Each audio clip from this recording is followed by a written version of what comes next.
que vai impactar na sua vida, agora no Café com Política. No Café com Política de hoje, nós recebemos aqui no estúdio o presidente estadual do PCdoB e pré-candidato a prefeito de Belo Horizonte, o Adson Ribeiro. Bom dia, seja muito bem-vindo aqui à Rádio Super. Bom dia, Thalita, bom dia, Rodrigo, bom dia a todos os ouvintes da Rádio Super. Pois é, Adson, como eu disse, o senhor é pré-candidato a prefeito aqui em Belo Horizonte. Como é que o PCdoB, como é que o partido, como é que o senhor tem se preparado para essa disputa no ano que vem? Olha, o PCdoB está vivendo um momento de muito entusiasmo, né? Nós saímos esse ano de um grande congresso, que foi um congresso que incorporou ao PCdoB um outro partido, que é o Partido Pátria Livre. Isso nos deu mais força e nas eleições do ano que vem, a legislação eleitoral exige que os partidos, todos eles tenham chapas próprias de vereadores, é o que nós estamos montando em Belo Horizonte. Nós atualmente temos um vereador em Belo Horizonte, o vereador Gilson Reis, e queremos dobrar essa bancada do PCdoB, pelo menos elegendo 2 vereadores, e a nossa candidatura à Prefeitura de Belo Horizonte, que eu me senti muito honrado com a decisão do diretório do PCdoB na capital Belo Horizonte, que definiu pelo meu nome, e nós queremos com a campanha ter a oportunidade de apresentar nossas propostas para Belo Horizonte, propostas que têm o intuito de fazer com que a cidade de Belo Horizonte possa dar um novo salto de qualidade na promoção das suas políticas públicas, no seu desenvolvimento econômico, na qualidade de vida da cidade. Então estou muito animado com isso, Thalita. Ô Adson, a gente tem acompanhado o movimento da esquerda em Belo Horizonte e já pudemos perceber algumas movimentações na defesa de uma candidatura única do campo de esquerda na capital mineira para tentar rivalizar com o prefeito Alexandre Calil. Então já ouvimos isso de representantes do PT, já ouvimos isso de representantes do PSOL, já ouvimos isso até de gente do PSB. O PCdoB estaria disposto a compor ou neste momento a sua pré-candidatura ela é irreversível? Olha, na política, como diria Tancredo Neves, nada é irreversível, né? E tudo está em movimento. Agora, o PCdoB está muito convicto que ele precisa ter uma candidatura própria, não apenas na cidade de Belo Horizonte, mas nas maiores cidades do país. Agora, também nós estamos abertos a todo tipo de discussão, todo tipo de entendimento com outras forças políticas. Agora, o que unifica um campo de partidos políticos não é necessariamente as siglas partidárias, mas é um programa político para Belo Horizonte. Nós queremos, a partir de um conjunto de debates, apresentar um projeto, um programa para a cidade e vamos discutir com as outras forças políticas também. Você há de se lembrar que o PCdoB, nas últimas 2 eleições, tanto apoia a unidade das esquerdas, que nas últimas eleições o PCdoB emprestou grandes nomes do partido, como o caso da ex-deputada federal João Moraes, para ser vice na disputa à Prefeitura de Belo Horizonte em 2016 e para ser vice à disputa ao governo do estado com Pimentel. Então essa unidade ela é boa, mas a unidade não pode ter apenas um único partido encabeçando essa unidade. A unidade tem que se unificar o programa político primeiro, o que se quer para a cidade, e depois ter também uma abertura entre os partidos de rotatividade, de alternância. Não é razoável que um único partido faça um apelo em nome da unidade, mas sempre são nomes desse mesmo partido que encabeçam essas unidades. O prefeito Alexandre Calil já confirmou que é candidato à reeleição e o prefeito Alexandre Calil muito bem avaliado. Qual é o principal desafio hoje para um candidato que vá para a disputa com o Calil e a avaliação do senhor da gestão do prefeito hoje? Olha, a minha campanha não será uma campanha contra o prefeito Alexandre Calil. Eu acho que nós temos outros adversários na cidade de Belo Horizonte. O prefeito Alexandre Calil faz todo o esforço para que a cidade possa encontrar o seu caminho. Mas a convicção que o PCdoB tem é que Belo Horizonte pode mais, né? Belo Horizonte, ela tem uma tradição desde o início dos anos 90 de eleger prefeitos que são prefeitos progressistas, de ter aqui mecanismos de participação democrática da população, como foram os orçamentos participativos, o orçamento participativo digital, os conselhos, o controle social das políticas públicas. Agora, Thalita, eu tenho assim uma obsessão. Eu acho que o problema principal que nós enfrentamos hoje é o problema da geração de emprego, né? O desemprego é um problema sério nas grandes capitais. É o maior desafio. Eu acho que esse é o desafio. Como eu vou ficar assim, eu sou uma pessoa obstinada em trabalhar 24 horas por dia para encontrar saídas para que Belo Horizonte possa gerar novos postos de trabalho. A massa salarial em Belo Horizonte, algo em torno de 40% dela advém de serviço público. Então isso ainda dá uma certa estabilidade. Por isso a crise em Belo Horizonte Horizonte, ela não abate como em outras capitais. Só que isso se exauriu. Nós temos um estado que vive muitos problemas econômicos, as commodities em queda no mercado internacional, o problema de exportação de minério, de café. Esse impacto na economia mineira tem impacto na economia da nossa capital, Belo Horizonte. Portanto, nosso objetivo principal é dialogar com a sociedade, não contra a Calil, não contra a AOB, mas é dizer que Belo Horizonte pode mais. Belo Horizonte perdeu espaço na esfera política nacional, Minas Gerais perdeu espaço na esfera política nacional, e nós queremos aglutinar um campo político que coadune com essas nossas ideias, para que a gente possa não fazer uma campanha contra ou a favor de quem está administrando a cidade, mas apresentar alternativas que façam a cidade dar um salto de qualidade.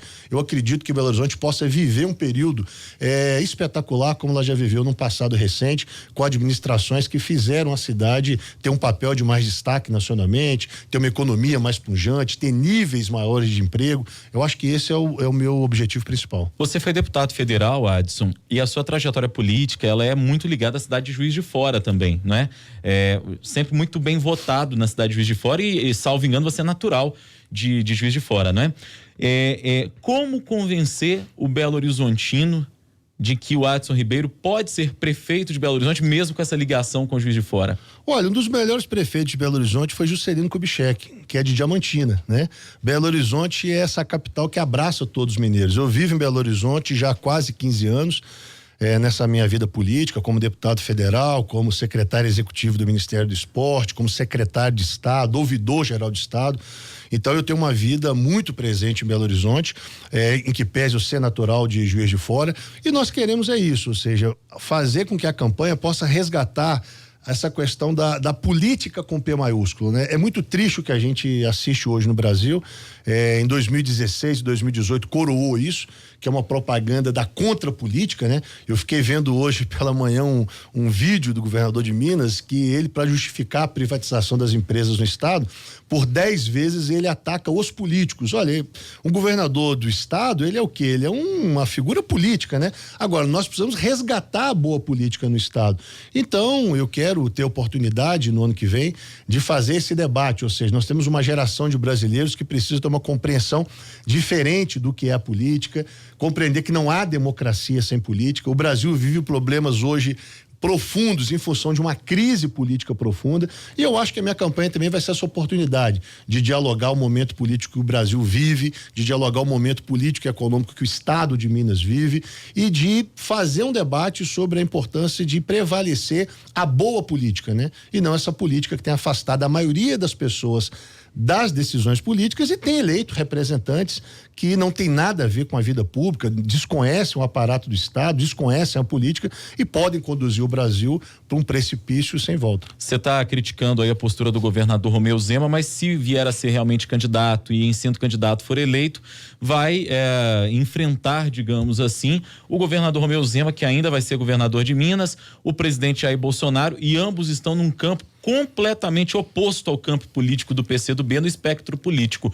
Como lidar com essa aparente equação difícil de ser fechada? Olha, eu vou lidar como o governador Flávio Dino, do meu partido, governo do Maranhão, por exemplo. O Flávio Dino, ele é do PCdoB, e o Maranhão colhe hoje os melhores índices na educação, os melhores índices na segurança pública, porque uma coisa são as eleições, e democraticamente nas eleições cada partido pode expor suas ideias. Quando você é eleito prefeito, quando você é eleito governador, quando você é eleito presidente da República, a disputa partidária ela deixa de existir, você passa a ter uma relação institucional entre os poderes. Quem não entende essa relação institucional hoje é o presidente Jair Bolsonaro, que atacou os nordestinos, que atacou os governadores do Nordeste. Minimamente quem preserva a democracia sabe que, independente dos eleitos, há de se ter um respeito entre as esferas federal, estadual e municipal, e tenho a certeza que mesmo com a minha posição política, esse respeito se dará, e eu vou buscar ter relações institucionais com o governo do estado e com o governo federal. Agora, você não vai ver eu apoiando, por exemplo, as privatizações da CEMIG, da Copasa, como quer fazer o governador Zema, como você não vai me ver apoiando as privatizações do Banco do Brasil, da Petrobras, da Caixa Econômica, a reforma da aposentadoria, como fez o Bolsonaro. Então, eu vou manter uma posição política, agora também vou manter uma relação institucional da Prefeitura de Belo Horizonte, o governo do estado e o governo federal. O senhor não concorda que o caminho para tentar tirar Minas Gerais, tentar tirar o estado dessa crise política seria começar essas privatizações? Ao contrário, essas privatizações vão tornar o estado mais empobrecido. Minas Gerais teve nesse semestre um superávit na sua arrecadação de 6 bilhões de reais. O que é que o governo está propondo? O governo tem um déficit de 18 bilhões na Previdência. Ele está propondo o seguinte: eu vendo as empresas, com o dinheiro que eu vendo as empresas, eu coloco o salário em dia. Isso é a mesma coisa que na sua casa, você vive uma crise econômica, ao invés de você diminuir as suas despesas e encontrar maneiras de aumentar a renda da família, você vende a geladeira, você vende a máquina de lavar, você vende os seus móveis. Ora, vai chegar no final do mês, você pagou a conta, mas você está empobrecido. Essa saída é uma falsa saída. O papel da CEMIG, o papel da CODEMIG, o papel da Gasmig, o papel da Copasa são empresas públicas que têm que induzir o desenvolvimento do estado. Eu não posso vender essas empresas porque senão eu tenho um estado mais empobrecido. Olha o que o Rio de Janeiro fez. O Rio de Janeiro entrou no pacote de recuperação fiscal, se beneficiou nos primeiros meses, nos primeiros anos do pacote de recuperação fiscal e a crise se acentuou. O que o governador precisa mostrar à população mineira é como nós vamos atrair para Minas mais empresas, é como nós vamos gerar emprego, é como nós vamos crescer a economia de Minas Gerais. Eu não posso achar a saída fácil. A saída fácil é o seguinte: eu tenho as empresas, eu vendo as empresas, aí eu zero a dívida do estado, eu coloco o salário em dia dos servidores, tudo bem, mas isso vai durar 2, 3 anos e depois? O estado continua sem indústria, o estado continua agora sem empresas estatais, portanto mais empobrecido. Então eu acho que a Assembleia Legislativa está diante de um grande desafio. A Assembleia não pode aprovar a entrada de Minas no pacote de recuperação fiscal. Isso é um crime de lesa pátria. Isso vai fazer o estado de Minas com o estado mais empobrecido. Essa não é a saída para a crise fiscal do estado.